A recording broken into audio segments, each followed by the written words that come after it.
Hey there, thanks for signing in. Welcome to the picnic table ant chat. We start in half an hour after a bit of feeding in the multi-species tank. See you there.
Good evening, everybody. I'm hoping that the Wi-Fi connection stays not too bad, like it should be. You know, hoping we don't have a repeat of the other night where it just completely died on me. It should all be fine, but it keeps dropping out a little bit. We'll see how it goes. Not long now, and we shall be starting the interview. See you there.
Hey there guys and girls, only 15 minutes left of this feed-in before the interview starts. See you there.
go.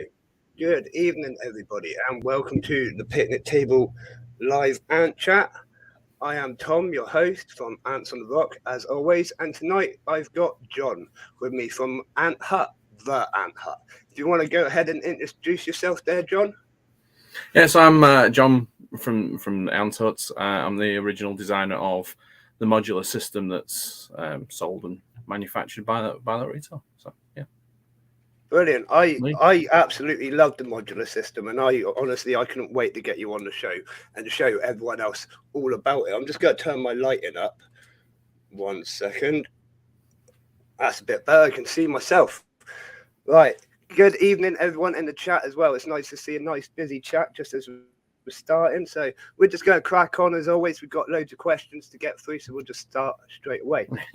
So when did you get into ants, and what got you into them, really? Originally I wanted bees, but I don't have any space for bees. I've always been interested in community-based animals and hive structures. And I tried to convince my other half if I could have chickens, but she wouldn't let me have chickens. And then it was like, well, can I have bees? It's like, no, you can't have bees. So then I got ants, and my little boy absolutely loves ants. So that started probably 7 years ago, not quite 7, 6 years ago. So yeah, that's basically where it started, from chickens, bees to ants. I mean, it's not a natural progression, but yeah. It's not really, but I can definitely see from bees to ants, but chickens being in there Yeah. That's a bit random. So what ants do you currently own? That for the first answer to a question, were you? No, not really.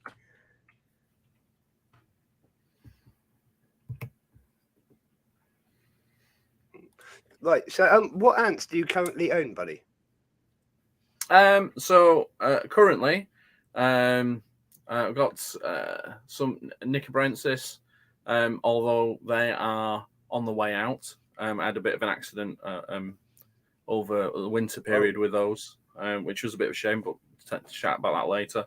Mimica rubra, Lasis niger, and nice. you have to excuse the pronunciation, but Harpegnathos venita colony, Mesobarbarus. Yeah. I think that's it at the minute. Yeah, that's it. Quite a few though. Quite a few interesting colonies as well. I did have a few more. Over the years, like I say, that I've tried not to fill the house with with hundreds of, it's like you end up with ant acquisition syndrome, don't you? It's like it's almost like Pokemon, you're trying to catch them all. But I stayed away. I have a very simple 1-in, 1-out policy now. And to be honest, in recent years I've been more focused on the native species. I think so yeah, that's it at the minute. Yeah. What's your favorite species? I think it's got to be the Veneta. I just find that they're such the primitive in many ways, but they watch you in and out, and they go off and do their own thing, but sort of work collectively. So they're like an oddity in many ways. And Nicobrensis have a soft, a place in my heart. They were the first colony that I got was the Camponotus nicobrensis, and were actually the species that inspired the design for the Ant Hut modules. Right, nice. So are they actually in the modules at the moment? Yeah, all my species are kept in, apart from the Veneta, because I keep them in a natural setup. Like a bioactive thing. Yeah. I just think they do better in there. Yes. To be honest. So other than those, they're all in the Ant Hut modules. No, that's brilliant. I absolutely love the Ant Hut modules. We'll get onto them in a little bit. I just want to speak to you more about yourself first. Is there any ants that you don't like? I mean, Geminata, Solenopsis geminata. I think they're an amazing species without a shadow of a doubt, and massive respect to what they bring to the world. But from an ant keeping perspective, I think they have a little bit of what's the word? A status symbol attached to them. People think that if you get Geminata, I can keep that. I have fire ants. It's like, actually, do you know what?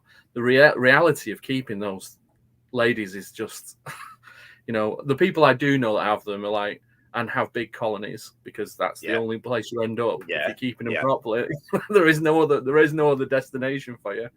They've got buckets of stinking, fetid, pads that they can't get. They're feeding because they can't get into it to clean it out as easily. It's just so they are beautiful, they are amazing. But yes, I would never own them.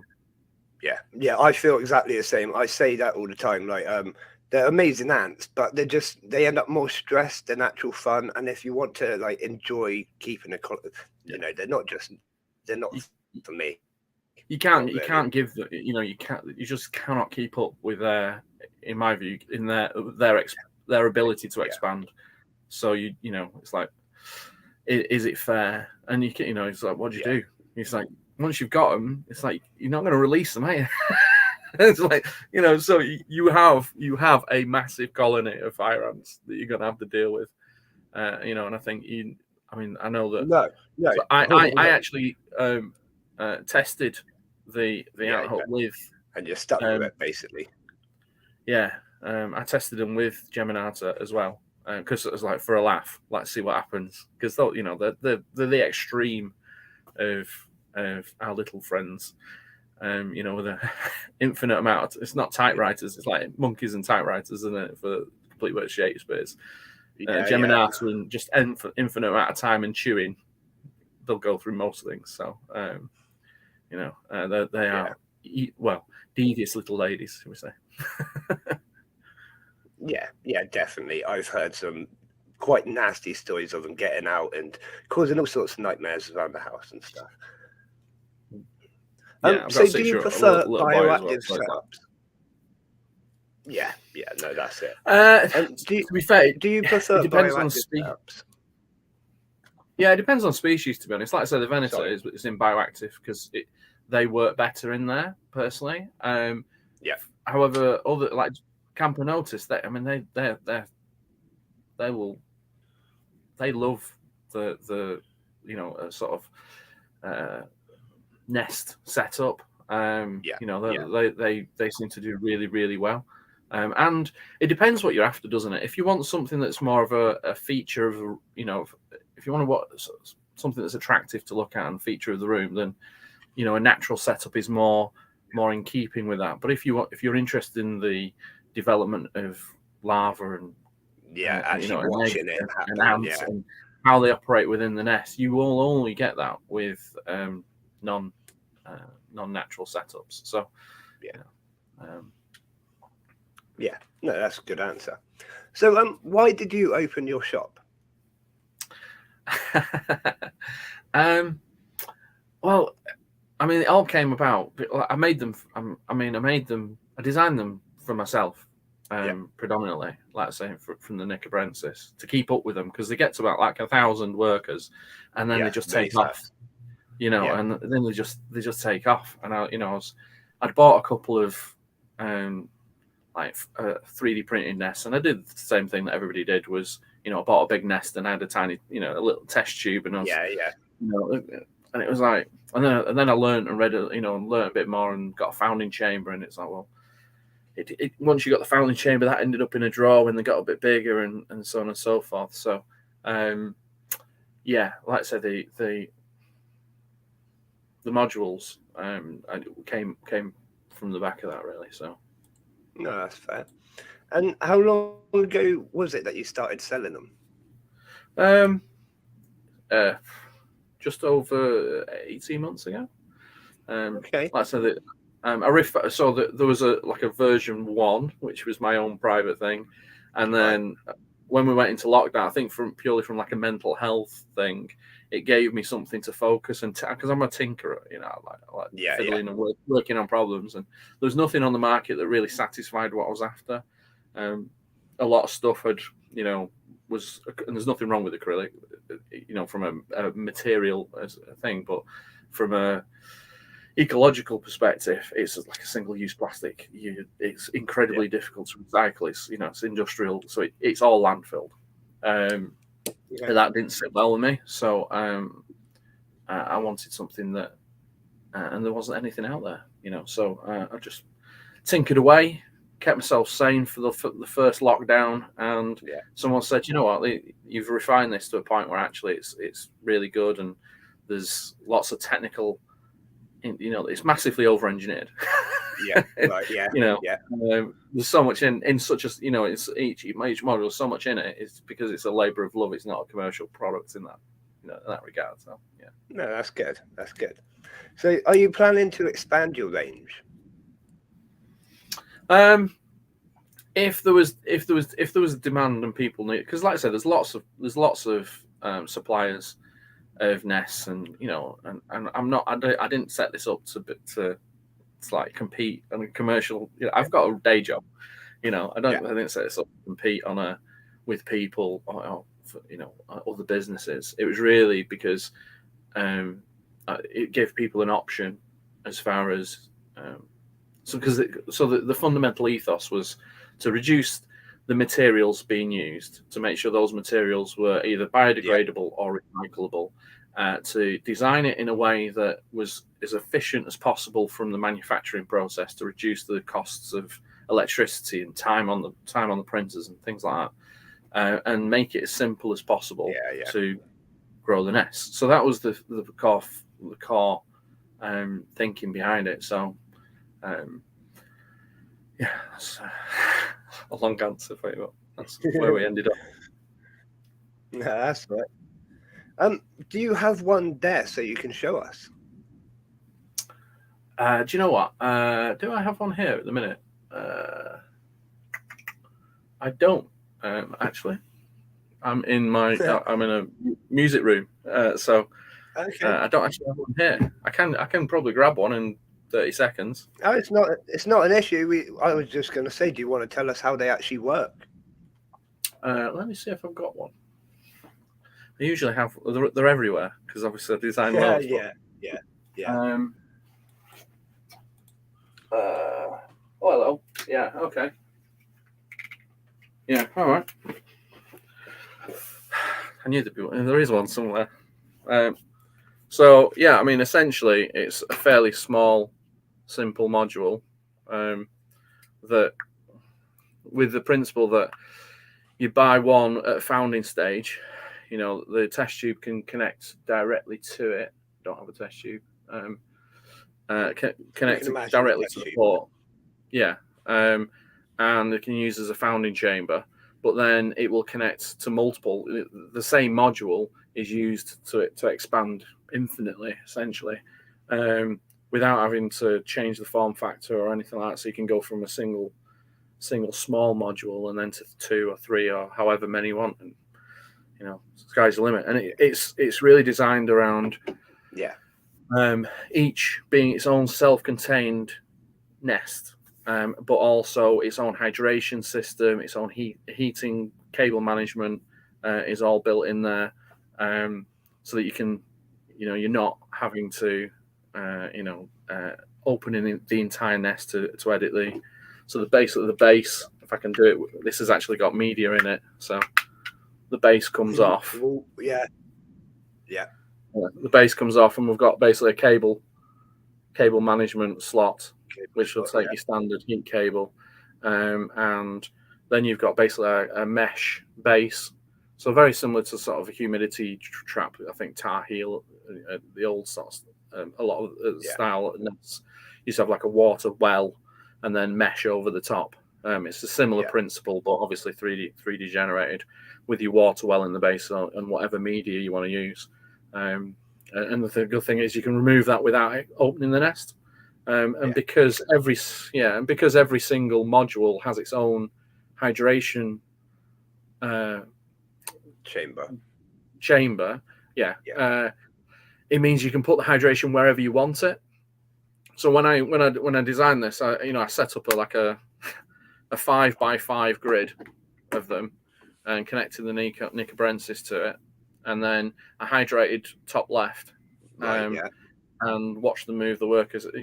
Workers move all the brood and such like in, and then I hydrated bottom left, and left that to dry out, and they moved it around, and then you hydrate that, and they actually move. You can actually control, because you can put the hydration where you wanted it. They'd move around the nest, which was quite cool. That's really cool. Yeah. So it was quite good for being able to move things around a little bit. But like I say, it took off from there. And the insert is removable. So if there was a demand for it, I could do different inserts and things like that. Again, no metal, so there's no additional screws or metal in there. And that's one of the big things I wanted to get rid of. Additional materials, because magnets and screws all have to be, mined or shipped or transferred, and there's an entire life cycle to those elements, and they're only, they're only small bits, but actually there's, it's all been dug out somewhere, and it's all been manufactured and produced, and so, it's fun. It was fundamental for me to try and keep the materials to an absolute minimum, because you can't do it free. You're going to have an impact somewhere. But originally, the form factor, you may have noticed, but the form factor is a microscope slide, because my other half is a veterinarian, and ended up with a free set of slides. I was like, do you know what? Actually, I don't. Perfect. It'll fit in there. Yeah. It's optically designed to be clear with no blemishes. So from a visibility perspective, it's perfect. Downside with it is, they can be fragile, but it's designed in a way that it allows it to free float.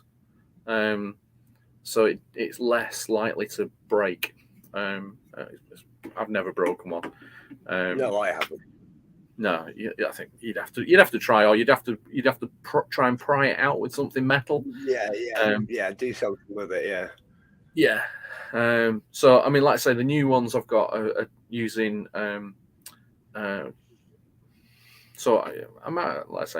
Using a plastic, which is same thing that Coke bottles are made out of. So it's recyclable. Yeah, like I say, so the entire design principle was about, trying to reduce its footprint as much as possible. It's still plastic at the end of the day, while it will, the core of it will biodegrade over time. It's still centuries, unless you put it in like an industrial biodegrading site, in which case it's months. So, whereas you bury acrylic in 1,000 years, you're gonna have the same. You're gonna have a dirty bit of acrylic, but you're still gonna be there. So, yeah. And obviously you got lids. Still be the same. Have you got any plans to start like a range of outworlds? Yeah, look, I thought about it, because it's something I don't tend to do. I did look at doing outworlds. I got to a point where I was like, well, I've achieved my goal and I've made it available to people if they want. If they have a choice, they can go down whatever route they want, and made that there for people. Because I work in IT, and so the website and everything was, relatively straightforward for me to set up. So there's no sort of production costs in that. I have thought about it. I have looked at it. I did start looking into a glass because of the recycling side of things, but it's quite expensive, for people. I think there are some, fantastic. You end up in an acrylic place, or trying to reuse. So the other option was that to try and reuse something that's already on the market. So rather than add products to the market, because I didn't want to add more, because adding this is what is one thing, and the more you add it, the worse it gets. So I was conscious I didn't want to add more stuff to an already saturated market, so if I could, like I say, I did have these extra Terra little cricket Exoterra little mini outwell things which are modified to make them into outwells with a printed top. So I did that type of stuff, but it's something I never really progressed to the site. I would do if there was a demand, if people wanted it, and then I would absolutely do it. But I mean, it's like because I've modified the designs a few times from Rob J and Ants Hood provided feedback early days. I was like, actually, that's a good point. I made modifications to match that. And I have thought about making a bigger one, keeping the form the same, so having as many ports, so it'd still fit in the space of say 3 of these modules, and have a larger one. But like I say, it's the point of it was that you could just go as big as you want with the modules you've got. So that's pretty much where it was at with the outworld side of things. It's not a no, but it's equally a if there was a demand. If people say, do you know what, we'd love your stuff, but we don't want to go any, we don't want to shop around and get an outworld from wherever, then I'd probably do it for them. But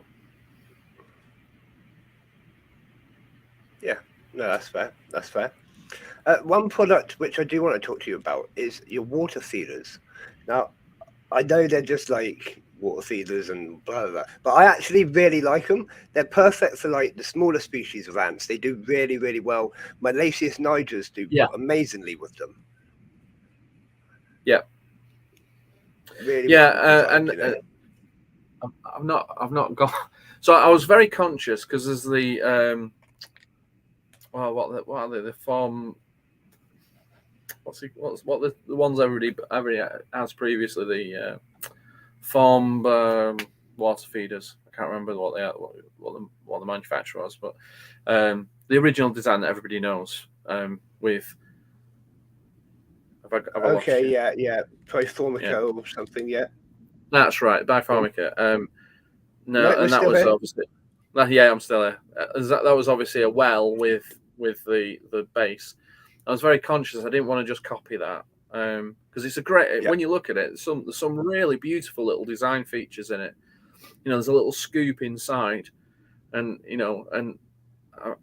I'm pretty sure that's so that there's not a situation where you get a vacuum created. So it's very really beautifully, like really nicely designed.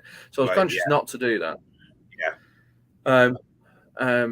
So my design is basically 2 elements, which is the stand, which gives access and pinnacles, so you can basically get full access from underneath, fully underneath. It's basically a ceiling, and then they can all get in from underneath, and then a test tube that sits on top. And the benefit with that is, one, manufacturing it is much simpler, much quicker.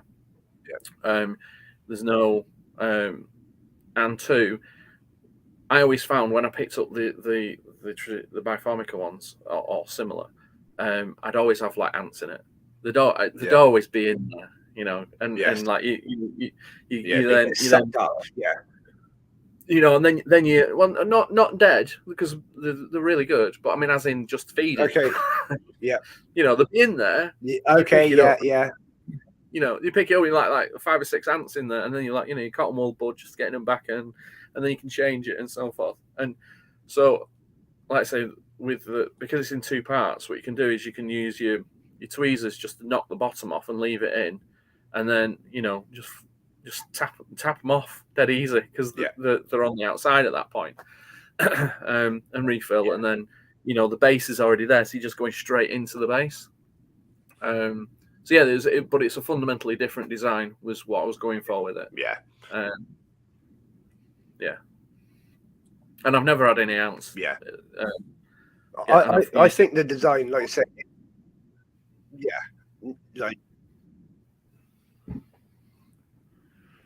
so I've never had any issues with them. I use them for, like I say, my smaller species. None of them have ever got sucked up or got into it, or no issues at all. Amazing. In fact, my Lasius nigers absolutely love them to bits. I've tried them on the normal ones and they kind of ignore it a bit or don't use it as much, whereas your ones, they just smash the water in all day long.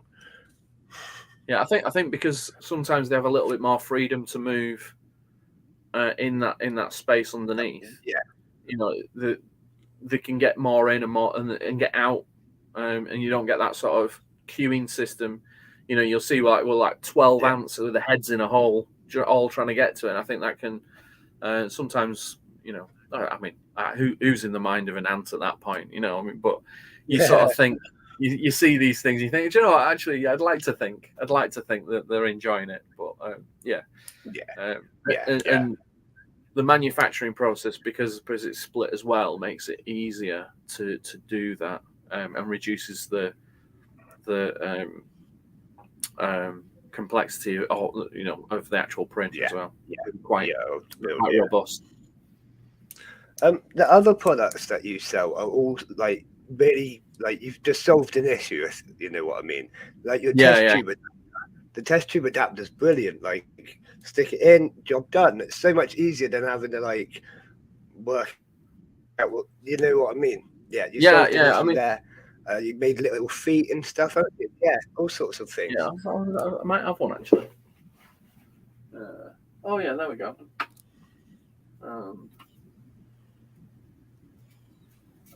No, I've not got a test tube. I've not got a test tube. Sorry, I just walked away from the camera. I've not got a test tube. I've got the feeder. Okay. Yeah. But yeah, the test tube, that was really again to just simplify it, because then it's at the right level to go straight into the modules. So it, you know, you can, and there's a little feeder ports that fit in exactly in the hole. You can put so you can, and it was designed actually. I don't know if you've noticed, it's got like a hole and then another half cut at the front. So the half cut at the front allows the queen to get to that, but actually they're generally too big to get over onto the top. You can actually put stuff in there that you want the workers to go and get for her, and that just keeps it a little bit tidier. And if you actually pull it part way out to there's like a, you know, I can't really show without. There's a cross section that's designed so that when you pull it out, it blocks the hole still, so you can get to the feeding point while with the hole still blocked, so that when you push it back in, they can get to it, but they can't get out. So yeah, there's lots of little nuances in those designs, which, yeah, like I say, I mean, from an R&D perspective, from a product, it's terrible. You know, spend far too many hours. I'll never make any money. It's not to make money, but it's but they're brilliant products. It was designed for me to fulfill that role, really.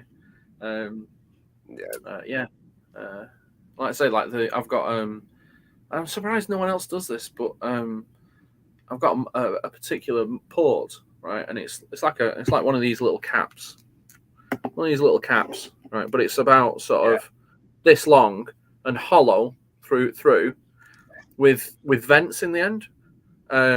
So you could put any sort of sensor in there, and there's another ones without the vents. So actually, I put my temperature probe into it, and then put it through the port. So actually, you've got temperature reading in the nest without breaking the seal of the nest with a temperature probe.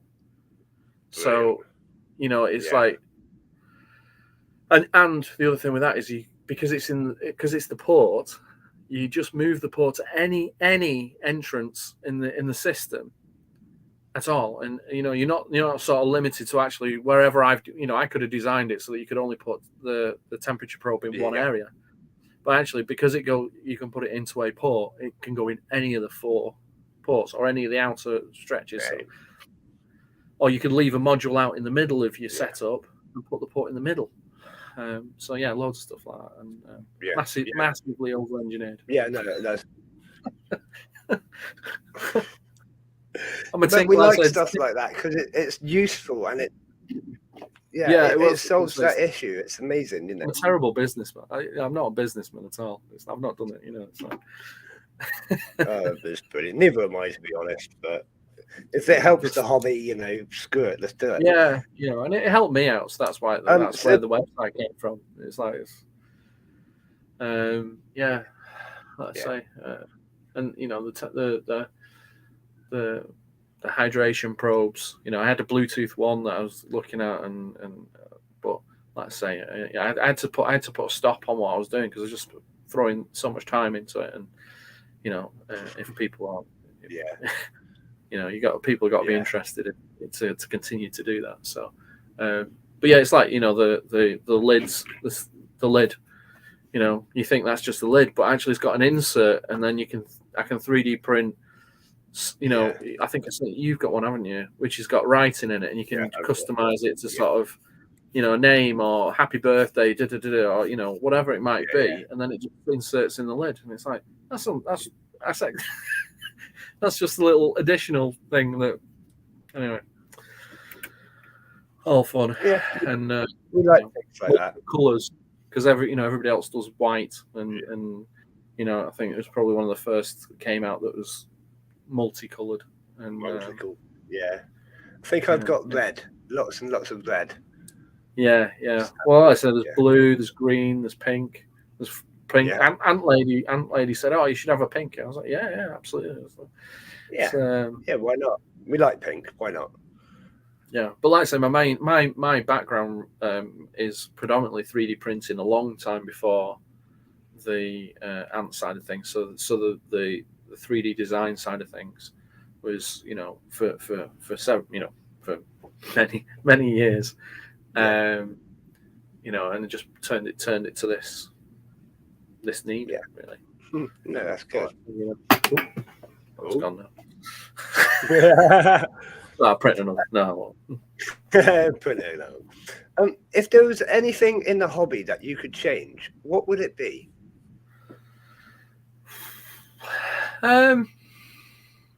Well, I did.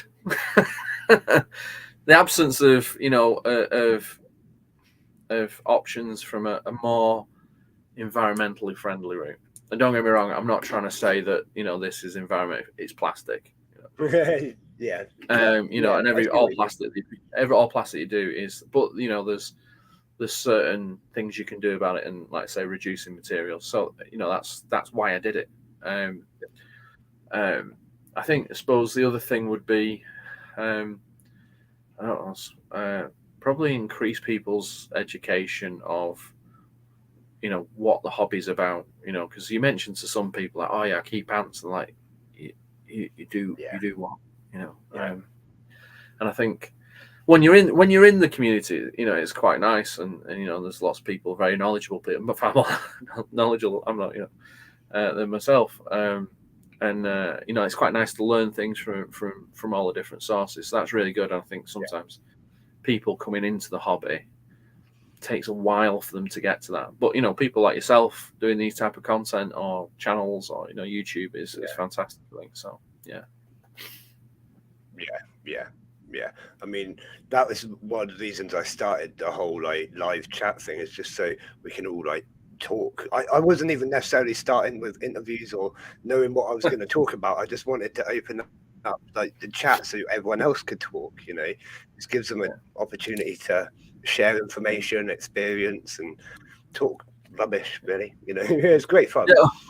It's why I mean, like I say, I don't like I say, I'm terrible. I don't advertise at all. You know, probably should. But yeah, I thought, you know, it'd be good fun to chat, and you know, if it helps your channel out and it gets more information out, it's all good. So yeah, I think that's probably my answer. 2 answers. One I'm sort of doing, and one I'm sort of doing now as well. That's good. That's good. Yeah. Do you go out during the nuptial flights and try and catch your own ants? I think people get giddy with it, and I did, and then I'd like, you know, the first year, you end up with like a tray of queen ants, and then it's like, well, what do I do now? It's like, do I want 27 colonies? No. So, you know, then it's like, you know, releasing them again, you know, like 3 days later, just going, you know. But I think my little lad was very excited, and we did that together. And my current Lycius niger colony is one that we caught together. And so yes, I do, but only when I've got a free slot in the 1 in 1 out. Like I said, the Nicobrensis had a bit of a disaster over winter with heating on a shelf. So I've got them on shelves, as most people do, rather than just scattered around the floor. So the heating cable and thermostat and into a UPS, so it's all battery backed up, and it's like so I think you get a little complacent and just don't know what I was thinking and didn't check. Yeah, there's one shelf, and usually you check and it's like thermostats clicking clicking away, but I didn't look at the temperature readouts from the Nest, and the cable had failed. Probably a few days where it was particularly cold. I just came back and I was like, what's going on here? Why am I getting such die off? And it was like, and you just think, you get your heart sinks. So it's like, I've made a mistake here, and it's me. If I'd have, you try and think back, like, did I look at the temperature? Blame yourself, and did I, exactly. And I remember going in and checking them, but I don't remember checking those temperatures. Like I say, we went away for a weekend, and then I came back and I checked over everything. I was like, oh, why is that? The cable had gone. So yes, they lost the queen in that colony as well. So like I say, that's seeing its days out now. As they obviously sort of do their thing until the end. So sad time on that one, really. Yeah, that is sad, but it does happen though. We all lose queens, I've lost a couple myself, and it does happen. Yeah. I thought I was being clever with it all being UPS and backed up and everything. Still make a mistake. So actually, it's like now I am more inclined to get natives to keep native species. I'm not getting any more non-indigenous species. Like I said, the Venator will be the last one that I get. The Mesobarbarus, because they're still, but I won't really replace it. They count. And the but I won't be replacing them. So I think, like I said, Myrmica rubra and the Lycius niger. And do you know what? If you're in another part of the world, you'd be like, I'd love some of those Lycius, niger, because they'd be, but actually, I think they're amazingly interesting species. And I love the stubbornness of Lycius niger queens, and it's like, oh my god, they're so stubborn. Yeah, there's a perfect test tube there for you. I've changed everything. It's beautiful. Why are you living in your filth? Okay, you want to be there, that's fine by me. I'll just we'll just go with it. Whatever. Whatever. But no, I do enjoy them as much as the other colonies. I mean, I think as well is as the family grows a little bit, it's like Christmas is always a challenge, going away and visiting and so forth. So actually, native species in hibernation. I don't have that. I don't have that issue. I won't have that issue about feeding and care while I'm away. So that's completely. I can't remember the question you asked. To be honest, I just. It doesn't matter. It doesn't matter. We got a great answer regardless. I was actually going to say, have you got any interesting stories that you wanted to share with us? But that one was actually pretty good. Is there anything else that you wanted to share? I suppose one of the other reasons that I wouldn't keep Geminata or any sort of really stingy ladies is because I did have Manica, a colony of Manica at one point, and they're beautiful because they're like the rubra, but bigger a little bit. I mean, they're quite feisty, but they've got quite a potent sting. And I mean, like you were saying, I did in one of my older nests. So this was one of the reasons why I changed, because I bought a nest and it's 3D printed, and the doors on it were really loose. So unfortunately, it got knocked off the shelf, and of course the doors pinged off, and I had stingy, lots of quite angry, potent sting, ants running around the room, which was a delight. Yeah. So a pair of gloves on, and my little dibber, turkey-based type contraption. I put a 3D printed that. It's like manufactured, so it's like a tube in, and then a drum, and then you can suck them through. So it's like a one-way. Yeah. I can't remember. There's a proper word for it. I can't remember what it is, but like a siphon. Yeah, but there's a proper word for it. So you can, I spent basically the entire day trying not to inhale Manica. No, there's another one. Yeah, I mean, it's been a journey. It's definitely been a journey since I started. No, that's brilliant. Yeah. I like that. Is that the most painful ant you've been stung by, or what is the most painful ant? That one. Yeah, that one. Yeah, I never kept anything. I never kept anything before. No, it wasn't like I'm pretty sure it wasn't anywhere near like fire ants, but it was unpleasant. I wouldn't want to. I won't put my hand in there happily. It's like I'd be cautious of it. Like I say, with little boy, it's who would probably happily stick his fingers in if he got the opportunity, So, that's fair. And also the stories like when you first started out, and you put a little bit of honey water on a piece of paper, you thought, you put it, and then you come to it 3 minutes later, and two of them are trying to drown themselves in it. And then you've got it's like a mini rescue going on with toothpicks just to try and push them back out of the fluid, because it's like acorn ants, they're like lemmings for fluid, just So another reason why I went down the designing my own feeder. Well, like I say, they work really well, especially for the smaller species. Although I haven't used them for my acorn ants yet, I've used them for like everything else. My acorn ants, I've just used cotton wool for, because say they're just nightmares. Yeah, they're nightmare. I still would, to be honest. What you can do is you can put cotton wool in the base and that on the top, and it will wick down into the cotton wool. If you wanted to do that, that will work with those, because you can take the base off, so you can.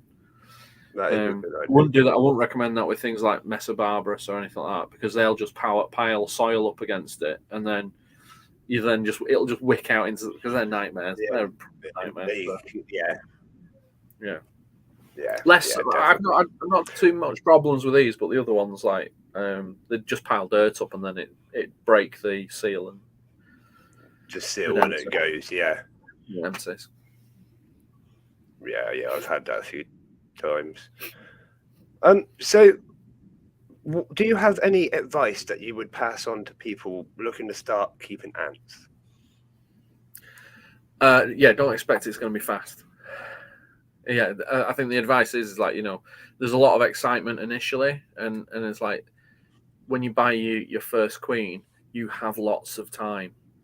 They will happily grow and live in that test tube, or between two test tubes. You can, flick them backwards and forwards for months and months and months. So don't rush out and buy everything. Get the queen, start to enjoy what that founding process is interesting in itself. And because she's on her own, and then she starts to build build the colony, and then the first couple of workers, and and seeing how that interaction starts to change is quite interesting. So, but I would sort of say avoid just putting them into big nests straight away. It's really tempting to do that. Patience. Yeah. And I think people use test tubes for a very good reason. There's no reason to. That's why when I did these, I didn't replace the test tube. This was just an extension to the test tube, so then the colony could grow into it. The test tube is still a fantastic starter. So enjoy it while it's still in there. Yeah. We're heading towards the end of the interview now, so if anyone in the chat has any more questions, make sure you throw them in now. I have been highlighting your questions ready for the end of the chat, so we will get them all answered for you. Do you have any other pets? So originally many moons back, you kept tropical fish for a long while. It was aquatics was my thing. Got a dog, Nice. Dudley, and a cat called Nigel. So that's pretty much the main pets in the house. And my other half's a veterinary nurse, so we get frequent visitors, of an ill nature where we care for them over a weekend, and then they go home to their families. Hedgehogs. We had a hedgehog recently. That was a little rescue hedgehog. So. That's pretty cool. Yeah. There you go. That's pretty cool. Do you have an interest in other inverts, or is it just ants?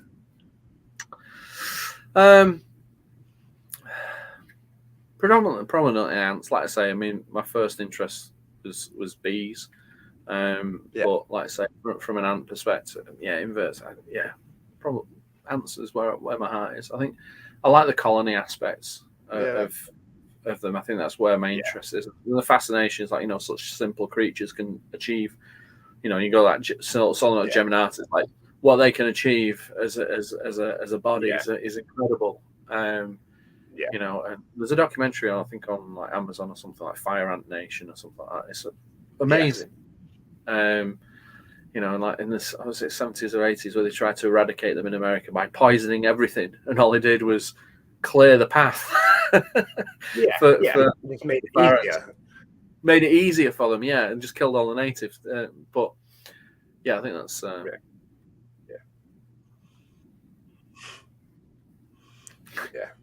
Okay. Do you have any other hobbies? I am quite bad actually. I have many hobbies. So I'm a diver. Many hobbies. So over the years I've played saxophone. If I scroll that way, we've got ukuleles on the wall. People think this is a curtain of a window. Nice. It's FPV drones. We've got a telescope down there, and I've got so that's a vocal booth. So I sing for a barbershop chorus. Nice, very cool. Yeah, so I got Cotton Town Chorus. If anybody's interested in barbershop, or can sing and they're in the Bolton area or Manchester area, get down. They're fantastic. And on the other side of the camera is just a wall of camping stuff, so outdoors and kayaking stuff. Yeah, so yes, is the answer. Is the answer. Way too many hobbies, I think, for most people. I'm quite not too many. You can never have too many hobbies. No, I was diving today as well, so I'm a diver, like I say, and I'm always out, always doing something. That's why with lockdown. Cool. That's why they had to happen during lockdown, because I was going stark crazy, not doing anything, because everything that I do, love and stuff, I shut down. So it was like, well, let's refine this for people if they want to use it. Yeah, that's fair. Okay, so we've got a few questions here in the chat that I've starred. So if there's any more, make sure you chuck them in now, and we're going to start working our way through. Shane, we probably answered some of these, but we probably answered a few of them, like I say, but we'll work our way through. what do you sell? Because Shane's never seen your shop. I think we've answered that one pretty well. But if you want to just go through it again quickly. Modular ant nests that are massively over, that are incredibly flexible, and just can grow to any size or shape, really. Yeah. And That's there's awesome. I mean, I designed probably 2 years ago. I designed like a vertical conversion kit so they can go upright. I think I sent you one, did I? Yes, I have got one. Yes. So you've got one of the test ones. So you'll have to let me know how you get on with that. Yeah, it's working for one. Yeah. So that can go vertical, and I mean, to be honest, the little brackets that I've got, that I haven't released those, but would allow it to be screwed to a board, and then you could mount the board to a wall, like a picture frame. So because the modules, you could build it into any shape you wanted. So that's essentially in a nutshell what it is. But with the ethos of trying to make it or reduce the environmental impact as much as I possibly could. So like I said, don't use any metals. I don't use anything that's a single-use plastic. That's really cool. We've got another question from Shane. Will you be attending the event in August, the Ant exhibition? I haven't checked what I'm doing at that period of time, unfortunately. So no, at the minute. I do quite a lot of diving around that time, and I'm pretty sure I'm away. So no, but maybe in the future. Like, it'd be good to sort of. We're hoping to have loads of events. Yeah. Another question here. It's come up a couple of times actually. This one came up on Facebook whilst we were broadcasting the Facebook. Are Nico Barentsif worth spending a lot of birthday money on? Yes. Well, right. So it depends what a lot of money is to you, right? And because, like I say, Lasis niger are a fantastic species. They do hibernate though. So if you want, for me, it's like I'm not like you should not get foreign species. Absolutely not. Do it. You do you. But as my first colony was Nicobrensis, and it was fantastic because you've got majors, and and it grows at a nice pace until you get like past 1,000, and then then it takes off. But by the time you get there, you've usually got a manage of it, and you sort of got it. So I like them. They are sort of a little bit messy. They produce like quite a sticky residue, which can take a little bit of effort to keep on top of. But generally, yes, I like them as a species. But like I said, have a look around. I mean, I don't know what the prices of them are at the minute, but they're certainly not like on the Venator scale. You're not talking 60 quid a colony or whatever it is. But I think they're like mid-teens or something like that. So yeah, they're not too bad. No, I suppose the answer is if you wanted something that hibernates, then Mimicaruba or on Lasis niger, and then you can have your winters free. And if you don't want you want something that's going to be doing something all year round, absolutely, I'd be happy with Nicobrensis as my first colony. Yeah, that's a good answer. That. So next one from Shane is, what is your favourite species of all time or dream ants to keep? I mean, like I say, the Venator. They were my dream ants for a long while, and I got some birthday money, shall we say, and I bought them myself, and they are quite challenging to keep. They have been quite challenging. So for a long while, they have been my dream ant because of the way they watch you. If I was to pick another now, I'd be maybe. See, I found weaver ants incredibly interesting, but I don't want them. I think that they wouldn't really suit what the spaces I've got available. That's a good question. Like I say, I've got my dream ants at the minute.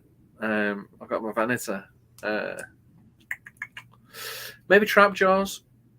Yeah. maybe trapdoors. Like I say again, so maybe I'm into the sort of the small colony sizes and Yeah. vampire ants. Oh yeah, I forgot about those guys. Or transfer. So yeah. Yeah, so like I said, I think I'm more into, for my dream ants would be small colony, in unique. They bring something in specific to them. Yeah. Whereas Okay. because like I say, a lot of them, not a lot of them, but I get a lot from the large colony ants in the way they move and such like. But yeah, I think small specialized species like the vampire ants, where they do something quirky, or the trap jaws, where they'll have a little dig. Yeah. Definitely. Yeah. Definitely. It's funny. My first thought was diet. We've gone. I was going to say my first thought was right. Again, bit tough for where I've got, and again, not necessarily non-stingy. Yeah, no, that's fair. That's fair. All right. Well, I think that is about the end of the interview. I think we've covered pretty much all the questions. Is there anything that you wanted to say before we let you go for the night? No, thank you very much for having me on. It's been interesting. Like I say, you don't often get the opportunity to talk about these things on a live show. And, hopefully your audience got something out of there as well. And yeah, that's it. I suppose I should try and plug the Ant Hut, but I'm sure you'll put a link. I think our mods have already done that. Yeah, so I'd like to say, I don't advertise on it. That's pretty much. I don't think there's anything else. No, really. So this is a good opportunity for you. Actually, if anybody's out there and they have a look and they think of something that actually they would love to see in a design or that is missing, then drop Hanson Rock, comment, and he'll let you feed that back to me, and if I can do it, I'll have a look at it, and or if I can modify something to do what you need, I'll have a look at it. Yeah. No, that's brilliant. Thank you very much. Well, I'm just going to say a massive thank you for coming on the stream. It's been an absolute pleasure to actually speak to you properly in person. We've communicated over email for a long time now, but it's actually brilliant to speak to you properly. Yeah. No, you too as well. Like I say, but yeah, I suppose I'm going to let you go now. Cool. Yeah, I think it's been well done. Yeah, but yeah, I'll let you go. We've got like a time delay thing going on. But yeah, thank you very much for coming on the stream. You're welcome to jump on anytime. We do like open mic nights. We do loads of different episodes. So jump on anytime and have a chat, All right. Lovely. Take care. Brilliant. Right, we'll see you again soon, buddy. Right, bye. And there we go. It is just me again. I'm just reading back the comments.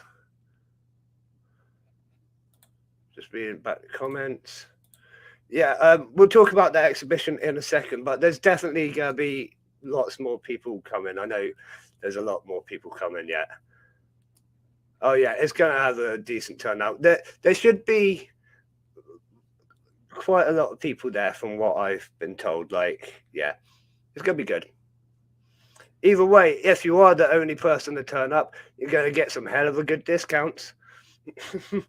I wouldn't be worried.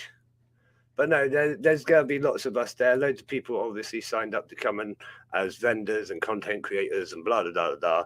And there is tickets already being sold. Tickets have been reserved as well, but I'm not counting them as sold until the money is in my hands. But they have been reserved because they're desperate to come sort of thing, but they just haven't got the money until payday. But it's not like they're going to run out. So I said I'd keep some, But yeah, there's plenty of time. It's August. I have a feeling like everyone's going to be buying their AntCon tickets first, which is what I want them to do. Get on the AntCon, then after AntCon, go and buy my ticket for the next exhibit. You know what I mean? Like, keep a rolling doodad thing. Like, yeah, there's loads of time I ain't worried. So I do have some things written down. Not a massive amount that I've got written down, actually. But, hello, Jenny. Thank you for signing on. I'm just going to do a couple of doodads, so just give me 2 seconds. There we go. We are back on. There we go. There we go. Right, we're back on. So we're going to do a duck race in a minute, but before we do a duck race, I'm just going to tell you about what is happening on Wednesday. On Wednesday, we have an open mic night. You all know the open mic nights. They're awesome. You're welcome to send me a message over the next few days. I will send you through the link so you can come on and have a little chat. Advertise, do whatever you want to do whilst you're on stream. I don't really mind, as long as it's non-religious, non-political, and you keep it friendly, basically.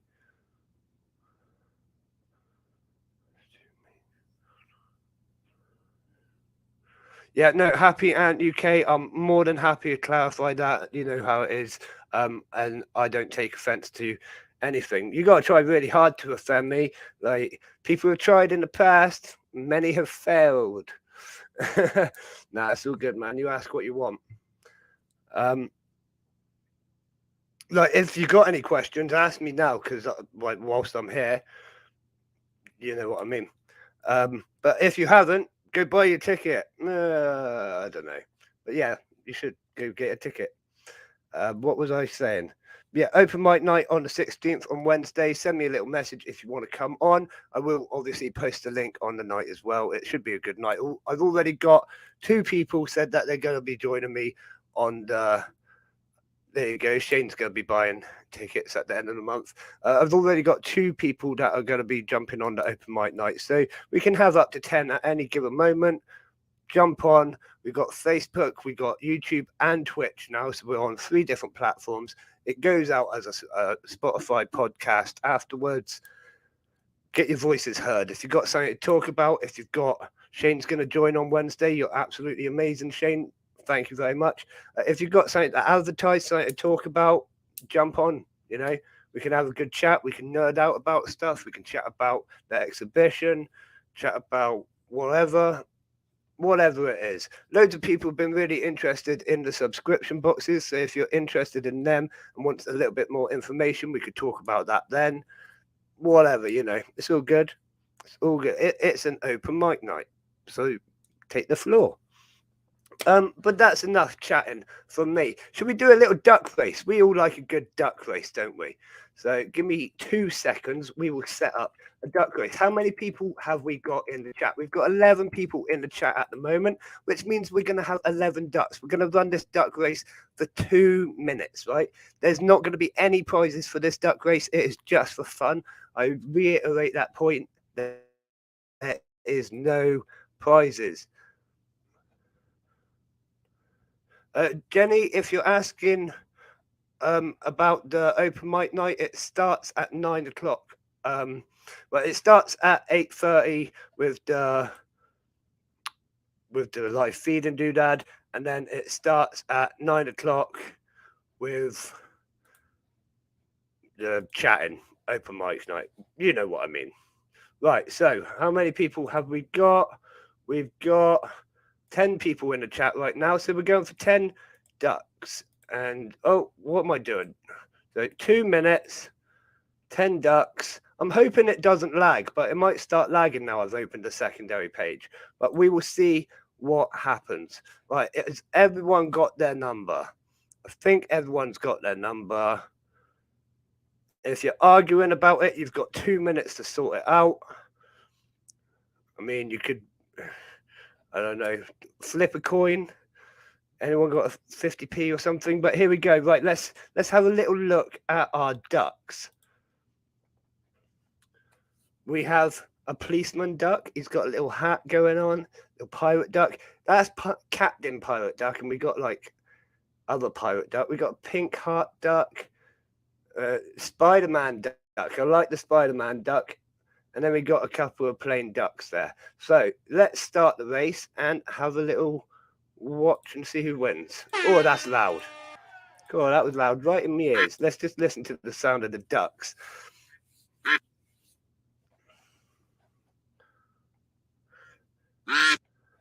But how is it going? Is it lagging today? Is it better? It's telling me it's currently on slightly low connection speed, but I don't know. Is it lagging? Is it going?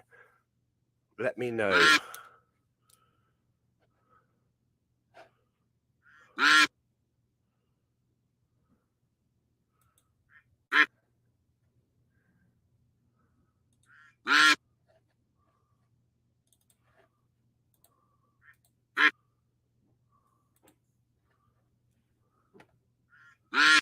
Lagging a little, but it's a lot better. I think it's just lagging now because we're doing the duck race sort of thing. If I wasn't doing the duck race, it shouldn't be lagging, I don't think. It's much better. I'm gonna get it hardwired in, but like the box is actually in a different room completely, so I'd have to go through the rooms, through the roof, through the walls. I don't know. I'd have to make it work, but we will get there. At least it's better than it was. So let's have a little look. Policeman Duck is out ahead, closely being caught up. No, number 3 is falling back. Number 8 has taken the lead just by an inch. Spider-Man Duck is holding back at the back, not doing amazingly yet, Spider-Man Duck. But there's always time. Pink Heart Duck, and Policeman Duck are going to fight it out right to the last second. Oh, here we go. Pirate Ducks are making a break for it. Last 5 seconds. Final push for the finish. Go on. Go on. Number 5 came out of nowhere. Wow. Well done, number 5. Now, I'm going to make a guess and say that was probably Jazz. Oh, no. Wakushi was number 5. Okay. Wakushi was number 5. Wow. Well done, Wakushi.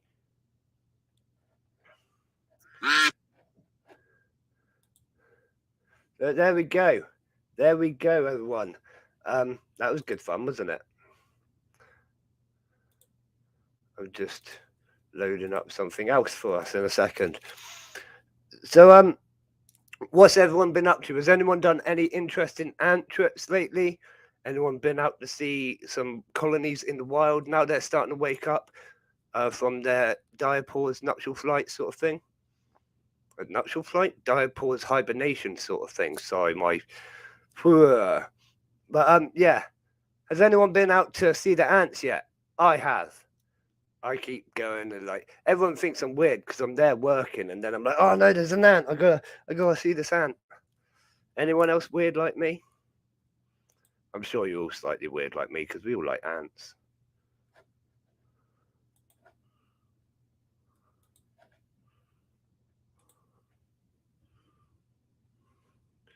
You seen Lacey's Niger? Yeah. You'll see. You went and saw Formica. That's cool. I'd love to see some Formica this year. I didn't get out much last year, actually, or the year before, I suppose because of COVID, isn't it? But I didn't get out to like any forest or wooded areas to like find anything like wood ants or anything like that. Jenny likes mantis. Yeah. I'm really interested in getting a mantis at the minute, but I'm kind of holding off. Like, I've got an enclosure that I could put it in and everything, but I'm just holding off to find the right species, if you know what I mean. Something that really speaks out to me. I don't know. I will get one. I'm not diving into it. Because let's be honest, it could turn into another obsession like it did with ants, and then there'd be mantis everywhere. Which isn't a bad thing, let's be honest. Happy and Dino wants Formica Fusca. Yeah, Formica are absolutely awesome. I'm actually going to have a couple of Formica species to sell soon, but I'm not going to go too much into that because it's a secret kind of, I'm rubbish with secrets. But yeah, I'm going to have some cool ant species on the website soon. Obviously, they go into like the intermediate box and things like that, so they're going to be on the website, on the shop. But yeah, that'll be in like a week or so when they come out of their quarantine. I can't really remember, but there's a date on my calendar. Has anyone else been out looking at all the different ants?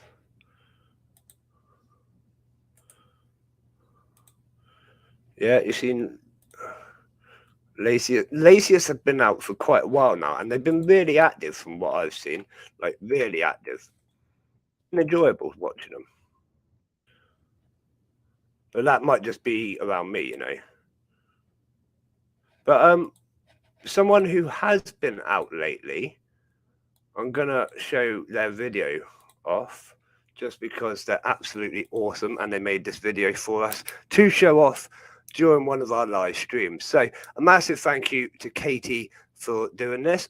Katie went to London Zoo a week or so ago, and she was absolutely amazing. She filmed the leaf cutter setup for us to have a little watch whilst we're on these. So if you want to see the leaf cutter setup, stay watching or whatever, you know. But even so, sub to her channel because she's really awesome for doing this. I don't know if she's even going to do many more videos. She probably not going to do many. She might do a couple. I don't know.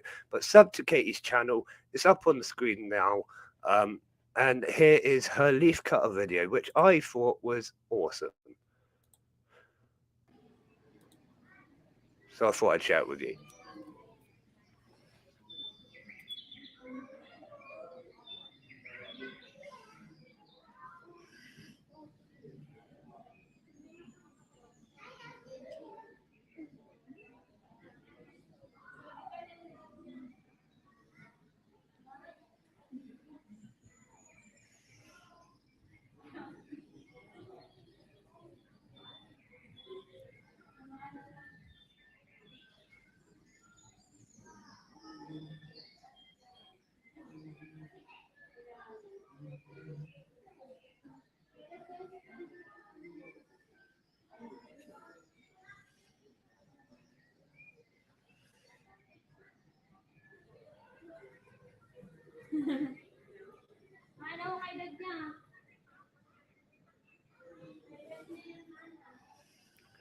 Stunning ant colony.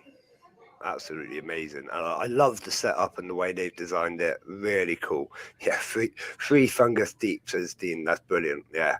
I really love this colony. For those who are going to be watching on or listening to it on Spotify, what we're seeing on screen is really just amazing. It's this awesome leaf cutter colony up in London Zoo. Yeah, awesome. Massive colony, stretches all around the room from what I can see. So yeah, a massive thank you to Katie for sending us that video, basically putting it up on YouTube and allowing us to show it on the picnic table live chat. If anyone else has any videos that are really short, we're not going to do anything massively long, obviously. If you go out like an interesting place, something like that, you know what I mean? If you go out somewhere interesting, film it. Let's show them what's going on. It's really cool. I don't mind. In fact, I quite enjoy watching those things myself. So, yeah. What else is going on? What else is going on? Is there anything that you want to ask me whilst we are here? We're probably going to end the stream at about 10:30 tonight. We're not going to go on massively late unless something mad goes on. I don't know. But is there anything that you guys and girls want to know about the exhibition or about anything? I don't know. Have you been checking out the website lately? It's changed loads lately. The antsontherock.com website, loads of features on it. I've updated all the information or some of the information about the exhibition. So there's loads more for you to read about it. I've put a bit more on the schedule. So you can see a bit more of who's going to be where at what times, and it will also give you a feel of the sort of size and scale of things. So give that a little read. It's quite cool. You know, it's a bit of interesting reading material. But there's also other stuff happening on the website. We've got like new sections and things, and you know what I'm like. I never stop. Everything's constantly evolving with me. Constantly evolving. What sort of food will be there? There is a couple of food vans that have already committed. I want to get like 3 or 4 different food vans to give you a nice variety of different foods, but I've currently got guaranteed 2 different food vans. So, but I think one of them's a burger van. I can't remember what the other one was, but like, they have like jacket potatoes and there's stuff like that. You know, kind of standard food. I didn't go with like an all-out catering company or anything like that. I just went with standard burger vans, and there's gonna be, but I'm aiming to get a nice range for you, and I'm hoping to like just make it really awesome. Is there anything else? Yeah, 2. I thought 2's really good, but I thought if I could get more, there's no harm. No harm. Give a bit more option. We are having there's possibly I'm not going to say numbers, but there's a good few hundred people potentially coming. So we could need, I don't want there to be massive, massive queues to get food. You don't want to be queuing for half the day, do you? So we'll try and get enough food for the amount of people attending. Is there anything else that you want to know? Oh, we have got some absolutely awesome guest speakers. Now, I've promised that I won't release too much information until closer to the time, mainly after AntCon has happened, because I don't want to you know what I mean? I don't want to, what's the word? I don't know the word, but you know what I mean? After AntCon, that's when a lot more information on my one will start coming out. So we've got some absolutely awesome guest speakers lined up. I'm impressed with myself for sorting it out, to be honest. They were I'm happy. I think I told my mods, but I don't think I've told anyone else because I'm not supposed to. I'm not going to tell you guys for once. But yeah, we've got some awesome guest speakers. Obviously, Chris from Answer Us is going to be giving a talk. I can tell you that one. That's on the website already, released information, whatever. But the other 2, can't tell you, but yeah, they're really good. I'm happy. Super happy. But yeah, there's going to be quite a big event. You know what I mean? There's going to be the main stage. There's the creator area. There's all the different vendors. There's going to be other stuff going on. The food vans, and it's quite a big event going on. I've got a lot planned. We've got enough space to do it. You know what I mean? A massive venue I've gone for. Why not? Go nuts. Have fun with it. Make a whole day of it. Right, bring a picnic. I did say actually, right, because there's a what's the word? It's not like a nature reserve. It's not quite a park. It's like a walk through grass sort of. It's a really cool, nice area with all these cool views and stuff. I don't know Bristol that well, but anyone that does know Bristol might know where it is. Right opposite the venue, basically. And if you bring a picnic, it's the end of summer, so it should be a nice day. Go sit out on there, have a picnic. You don't have to spend your money on food. More money for ants. But yeah, you know what I mean.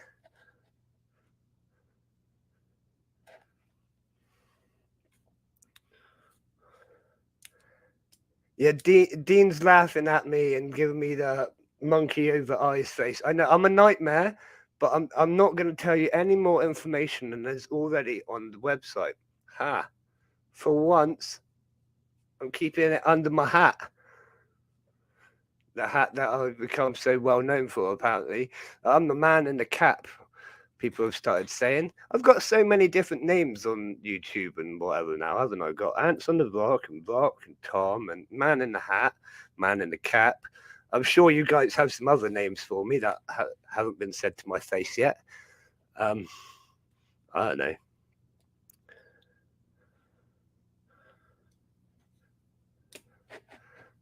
Oh dear, oh dear, oh dear. I can tell you I've got a couple of new products coming onto the website soon as well. I'm not going to tell you what, but I'm going to say you got to keep your eyes on the website over the next few weeks because, yes, I've got loads of new ants being released and all of that from quarantine. But I've got some other cool products coming on as well.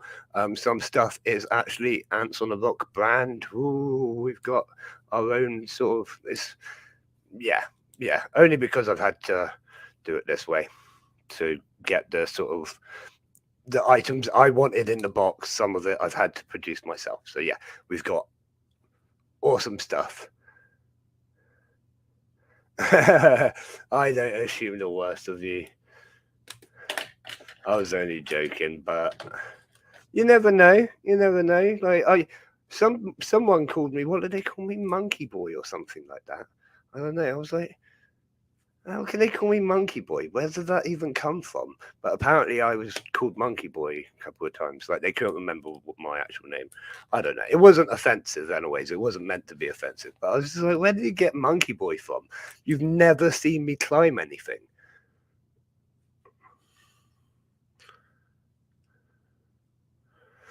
Thank you for saying that, Shane. I have done really. I'm really close to like 500 subscribers now. I've got like 400 and I've forgotten what, but yeah, I'm really close, and it's doing. I'm so happy that I've done like this well, and what's the word? I don't know. I love my community. You know what I mean? Like all you guys and girls are absolutely awesome. You sign on to like every episode. You stuck with me through rubbish Wi-Fi and black and white and freezing, and you know what I mean. You're all absolutely awesome. But yeah, 476 subscribers. That's what I mean. It's awesome, isn't it? It's a shame we don't have 476 people watching these episodes, but I'm sure quite a few people do watch. Well, I know a lot of people do watch them in the coming days because they just cannot join at this time. You know, the world is a funny place, isn't it? It's so big. Not everyone is in our time zone. It's really weird how that works. Oh well. One day when Putin takes over the world, he'll change all of that, I'm sure. No, I didn't say that. We're not political here. Yeah, Dean, thanks for that. Smash the like button if you haven't already. I don't know how many I can't actually see how many likes that this has got currently, simply because I can't see that sort of thing. But if you haven't yet, smash it. Yeah, what I see on the screen, it's moving, it's fine, it's not black and white, nothing like that. What you see can be a completely different picture. I don't know why it does that. I'm sorry. I don't mean to, but it's not intentional. Now, normally I have like all sorts of interesting stories for you and stuff like that. I honestly, I don't have much to tell you. Crystal clear, and it's just dropped in the Wi-Fi because I just opened up something else. That was my fault. It's fine if I keep it on just the one, but it's when I start opening up multiple doodads. But that's okay. We're okay. I think it should come back now. But I'm probably gonna end the stream in a few minutes. Is there anything else that you want to talk about before I do end the stream? Do you want to see what's going on in the tank? I don't mind doing that. We could probably do that in a minute, actually. We got the Sky Wi-Fi broadband thing, and it came with the telly, and the kids absolutely love the telly because they're able to watch YouTube and things like that. Actually means that I have more access to the computer because they're not on it all the time. Simple as that. It's beautiful because all they do, right, is watch YouTube, and then they watch YouTube on their iPads, and they pretty much do the same thing anywhere in the house. That you just got to move them with a console. Like we didn't get them. We were dead out against having internet. This is a good story for you, right?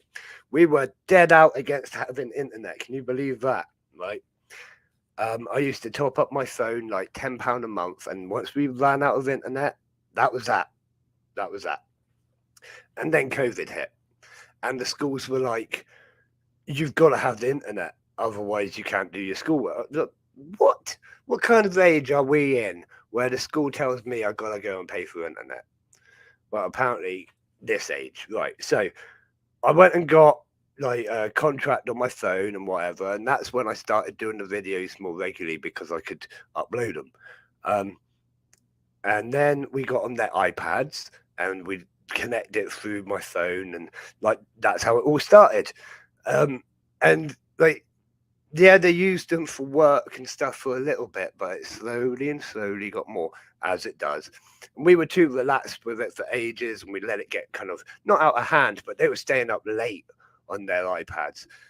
And it wasn't too bad because it was COVID times, lockdown, no one was doing nothing anyways. But in the end, I had to put my foot down and basically take them away. And, you know, they know the drill now. When it's bedtime, they get like an hour on their iPads, then they have to put them down and fall asleep.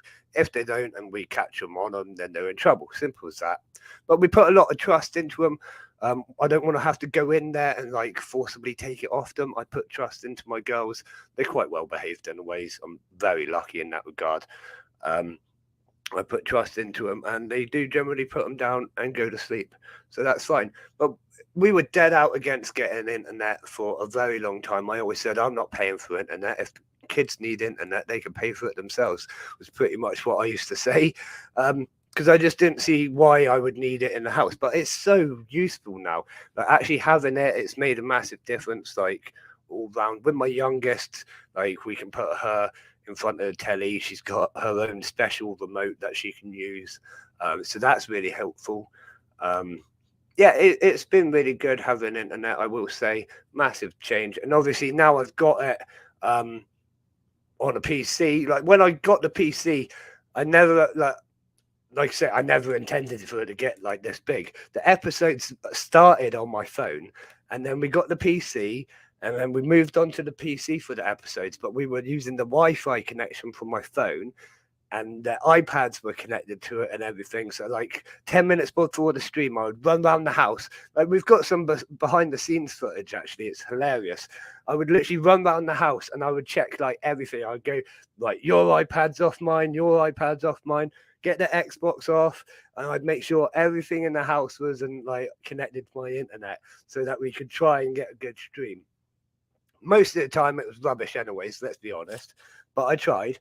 And then what was it, what day are we on now? Sunday. On the Wednesday when it got installed, I was so excited. I thought, finally we've got internet. And then, oh my god, Wednesday was awful, wasn't it? Thank god I didn't have anyone booked in. I'm going to talk about that in a second, Dean. That's really cool. Yeah, at least I didn't have anyone booked in for Wednesday, and it was I got saved. Let's be honest, I got saved by a couple of people. They were absolutely awesome for stepping on. But yeah, Shane, you would be too young to remember the dial-up. That dial-up was like the worst sound ever. It was like I can't even do it. But anyone that's heard that sound instantly knows it as like the worst sound in the world. And oh my god, like Shane, you're probably like, sorry to single you out, Shane. Probably quite a few of you in the chat at the minute are probably so young that you've never had time to go make a cup of tea in between changing screens. Like if you click on something, like back in the day, you'd be like searching through the internet, you'd like click on like open web page, you could literally go and make a cup of tea, come back, and it would still be loading. And then you'd have to click the next page and do it all over again. Like research on the internet was just insane. It would take you about a week to find a page, you know. Oh dear, I do miss it. I do miss it. The limits of old school technology will never be forgotten. Should I put it back on the tank for a little bit? Who wants to see how many ants are eating? Now we've got actual like clear footage as well. Right, so I tested it earlier. Excuse me. Tested it earlier. It was a little bit bright, so I've lowered the contrast, I've lowered the brightness, and I've done something else and something else actually in the settings. And I think I've kind of eliminated a lot of that extra whiteness that you get in the tank, because you know it's always so bright in there because of those lights right above it. That it's like reflects and stuff. So I think I've solved that issue for you, I think. And well, judging by it, it's not lagging, so it's not blurry, it's not lagging, and it's not reflecting. Hopefully you can see ants, which is like probably a first for this channel. I don't know if I've ever shown ants on there before. Probably not. Dino, thank you very much for coming on to the stream, buddy. You're an awesome moderator, as always. We will speak to you soon, buddy. Good night.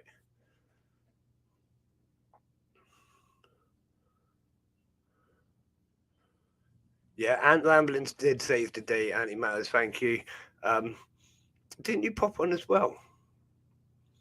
There was definitely two of you. To be honest, I was in such panic mode, like trying to sort everything out. I was just having a nightmare of the day. I was sweating by the end of it because I was just so stressed. So stressed. Oh dear. I say I was sweating by then. It's so hot in here at the minute. Like I could probably get an egg, crack an egg on my hand, open it up on front of the desk or whatever. It would cook on my desk. That is how hot it is in here. I think we've got the heating on, the dryer's running, and then the ant tank's either side of me. It's pretty warm. Excuse me. I'm just going to use my inhaler quickly.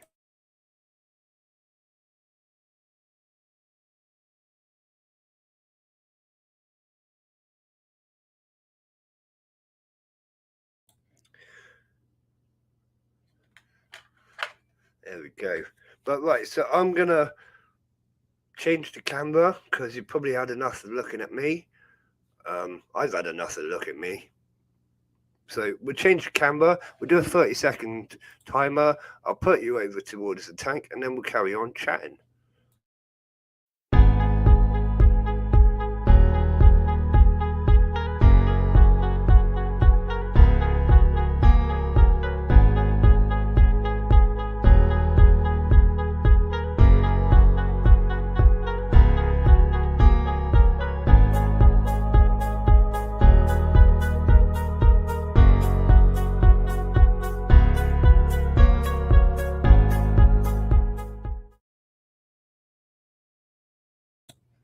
There we go, that's better. So hopefully you can actually see what I'm seeing, and from what I'm seeing, it's not too bad. I could probably even zoom it in. Should we have a go at zooming in? See how... Whoa. See how we can do. See what we can see. Yeah, that's about as far as that can zoom in, I think. It's a little bit blurry now, but... it's pretty close. You might be able to get a little bit blurry. Let's zoom back out. I'm just testing the sort of capabilities of it now. Now we know that it's working, what we can kind of get away with.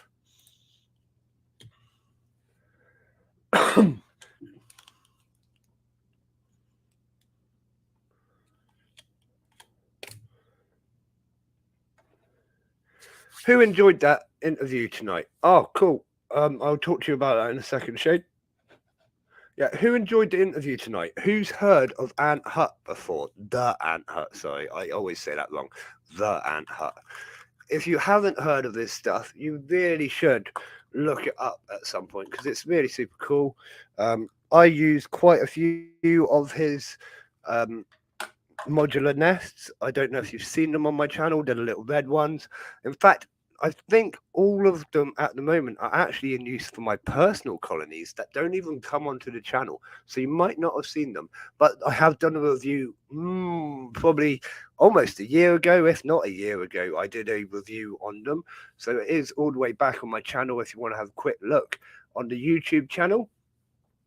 I enjoyed John coming on tonight. I thought he was really passionate about the hobby. And just like you said, he's over-engineered everything and he doesn't really care because it's like, it's filling that need. And yeah, I really like his products. And those water towers, yes, they are really good. I mean, I use a whole range of water towers. As you know, I use the Ant Hut ones for my smaller species, and I use Ant's Hood for my larger species. Both absolutely awesome at what they do. Yeah. Check him out. But like I say, if you haven't heard of Ant Hut before, the Ant Hut, check his page out. give it a little once over look. Look at the accessory products as well, because I really do think his accessory products are really cool. Like he's got the little test tube adapter thing to help you move things in, and the feeding adapter. And yeah, just have a little look. You know, I nearly said have a little goose. Now, there's a story to that, right? Goose, gander, because goose, goose and a gander, and then having a gander is having a look. So I say having a goose. You got to stick with me, because the more you get to know me, the more you'll be like, this guy's weird. Right, so yeah, your Fedoli are doing awesome. I love Fedoli, as you know, and I've seen your Fedoli several times in little clips and stuff. Awesome. Yeah, awesome. I can't wait for my Fedoli to grow, to be honest. I want them to get into like big numbers, really big numbers.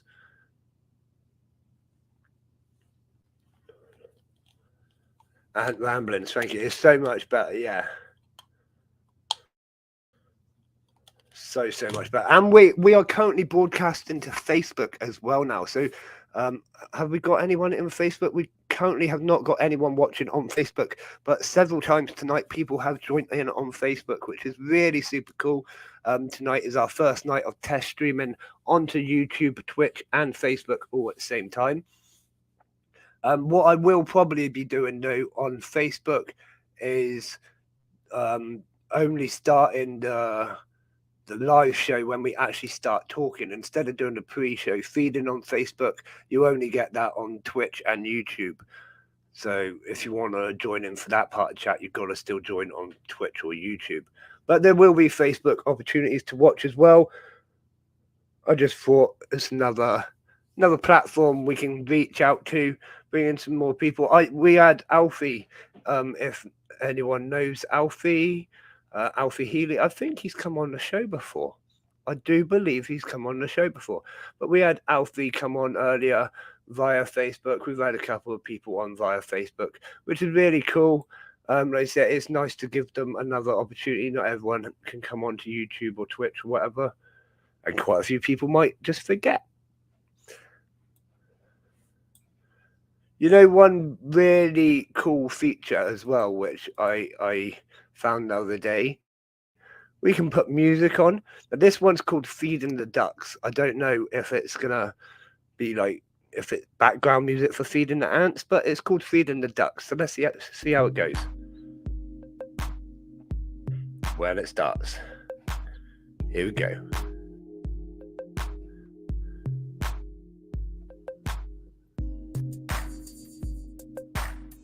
No.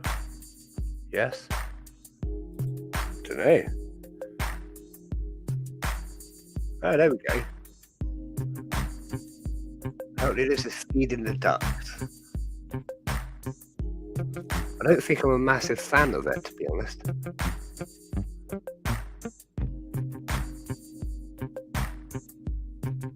As a lover of music, it's kind of soul destroying.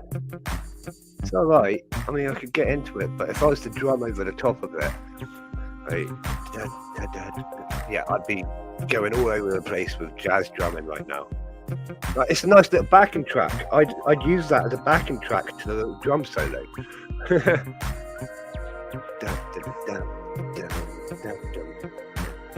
Yeah, I could do that. I do love my drumming. If you don't know, I do love my drumming. I've got most of my qualifications in music. Well, some of my qualifications in music, not most anymore. But I absolutely love music. Almost as much as my polyracker guys love waxworms.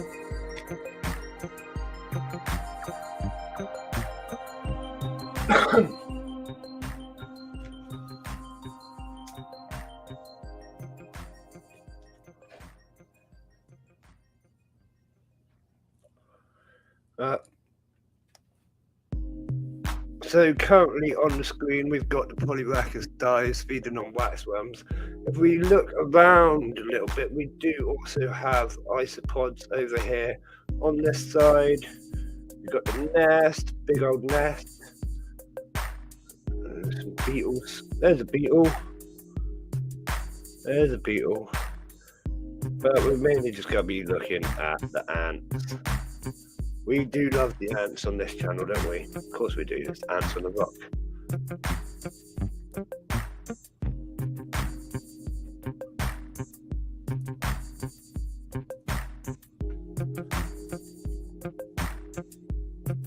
Oh, I will say, right, one thing I can tell you is coming out onto the shop soon is I will have my own range of the sugars, like the little candy syrups that you get.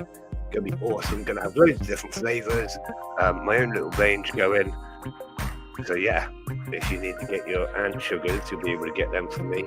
Because obviously I needed ant sugars for in the boxes. You can currently get your honey from me. I've got a really great organic honey. All the details are on the website, obviously. It's really great honey. All of my ants have gone nuts for it. They were 1, 2, 3, 4, 5 towers full of it. I think yesterday, and they pretty much smashed it all in. So yeah, that honey's amazing. I mixed it with a little bit of water, obviously, to go in them. But I will have my own syrup range as well, so that's pretty cool. I needed syrups as well as honey because I like with the boxes. I'm trying to give that full kind of rounded experience. You're going to get like a full learning experience. So I haven't said it yet. There's like 3 different stages. There's like the formicarium stage, then a bioactive stage, then a tubs and tubes stage. This is the beginning one I'm talking about.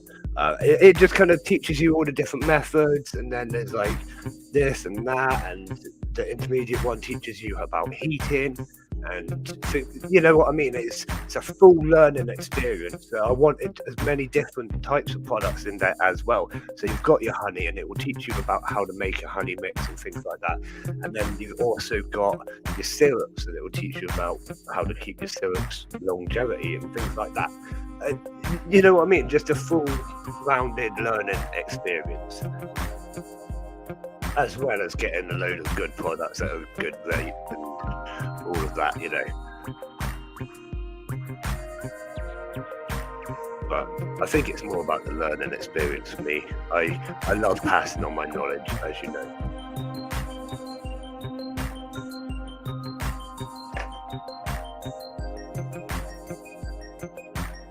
Antimatters, why is really big scary? It's only scary if you're not prepared, if you know what I mean. Whereas, well, as you know with me, I've got quite a bit of space. I do lots of prep and research and have space put to the side way before they need it, all the resources I need, and I have the budget for it. But I can agree that if you haven't got all of that in place, it can be scary and overwhelming.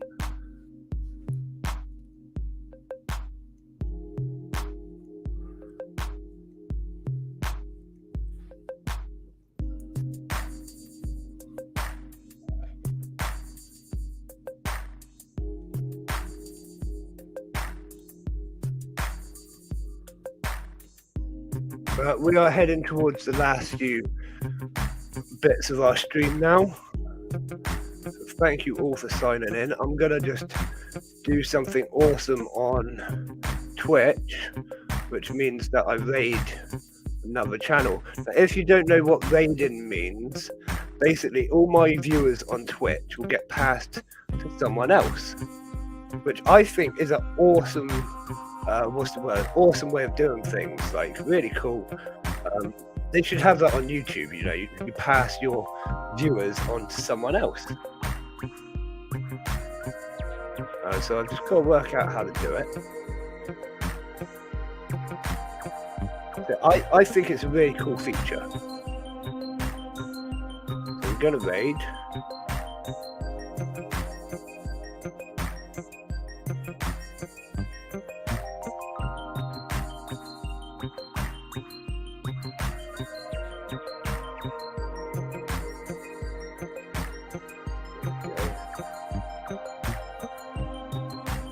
And now,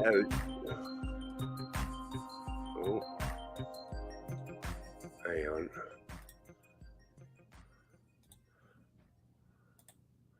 There we go.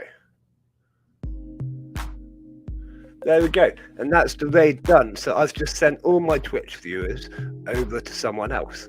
How cool is that?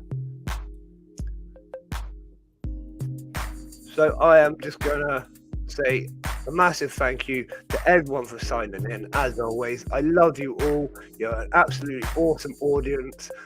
Sign back in on Wednesday for an open mic night with me. We've got quite a few people jumping on anyways. If you want to get on, send me a little message or wait till the night, get a link. There'll be links posted all over the place on Discord, on just about everything. So if you haven't yet, follow the Discord, follow my Instagram, my Facebook, my website, everywhere. I'm pretty much everywhere apart from Twitter and a couple of other TikTok and things like that. But I'm getting everywhere. So yeah, if you haven't yet followed me, give me a little follow, give me a little like, all of that lot. And as always for me, I love you so much. You're all absolutely awesome. I really struggle to say goodbye, believe it or not. Can you tell? But yeah, I love you guys. You're all awesome. I'll be in Discord if you want to speak to me. I am about for the rest of the evening. But as always for me, I will see you again soon. Ant fans. What? As always for me, I will see you again soon, Ant fans. That's what I mean to say. Like, goodbye. Love you.